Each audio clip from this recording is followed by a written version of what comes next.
Have you ever thought incense was just a symbolic gesture, or believed that the more fragrant it is, the more the Buddha will hear your prayers? Welcome back to the channel, everyone. As always, it's a blessing to have you here with us as we explore the deeper dimensions of Buddhist practice. Today we dive into something that many people consider routine, even mechanical: offering incense. Yes, that simple act of lighting a stick in front of the Buddha statue. But what if I told you that this act holds profound spiritual meaning, that it could be a mirror reflecting the purity or impurity of your own heart? In countless temples around the world, millions of sticks of incense are burned daily. People line up, hands clasped, smoke rising in spirals toward the heavens. Yet how many of them truly understand what they're doing? Is it just tradition? Just ritual? Or is it something deeper, something that, if done with understanding, can become a transformative spiritual practice? Let's start by examining the mindset of the average practitioner. Many people worry, am I using the right kind of incense? But should I light 1 stick or 3? If I blow out the flame, is it disrespectful? Some even believe the thicker the smoke, the more effective the prayer. They invest in expensive agar-wood incense, thinking it will bring Quaker blessings. But Buddhism has never been about material offerings. It's always been about intention. When you offer incense, you're not just making a physical offering. You're offering your mind, your heart, your entire being. That stick of incense, slowly burning, is a metaphor for your own life.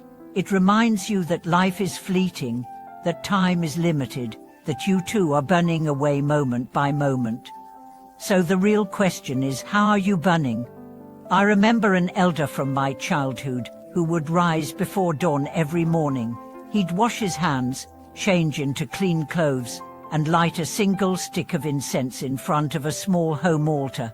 He would stand still, eyes closed, in silent prayer. As a child, I once asked him, "Do you think Buddha really notices this?" And he smiled and said, "I don't know, but I notice. I feel my heart soften every morning." That left an impression on me far deeper than any book ever did. True offering is not about what you burn, but what burns within you. Are you offering selfishness, or are you offering humility? Are you praying for your own gain, or are you aligning your heart with compassion, wisdom, and service to others? The Buddhist scriptures often speak of the 6 perfections as generosity, morality, patience, diligence, concentration, and wisdom. These are the real incense. When the Buddha spoke of offering fragrance, he wasn't talking about sandalwood or jasmine.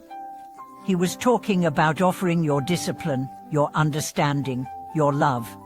There's a well-known verse in the Ivatiyansa Sutra: "The fragrance of moral conduct spreads in all directions, surpassing even the scent of sandalwood and agar-wood." Why? Because a single act of kindness, a single moment of restraint, a single vow kept in silence, radiates further than the thickest cloud of incense smoke. And now, let's clear up some common misconceptions.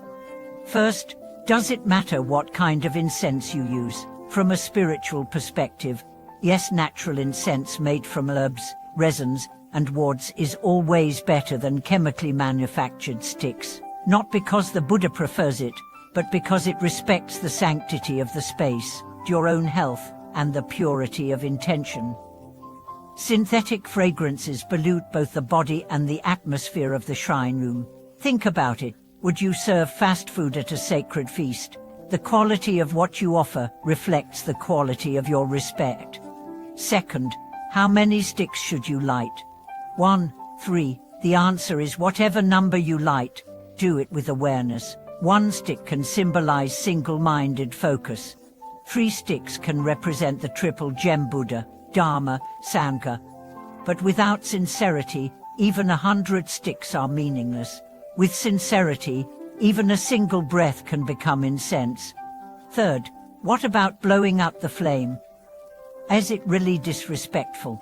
In traditional practice, yes, because the human mouth is considered impure, and blowing onto an offering, is seen as mixing sacred with mundane.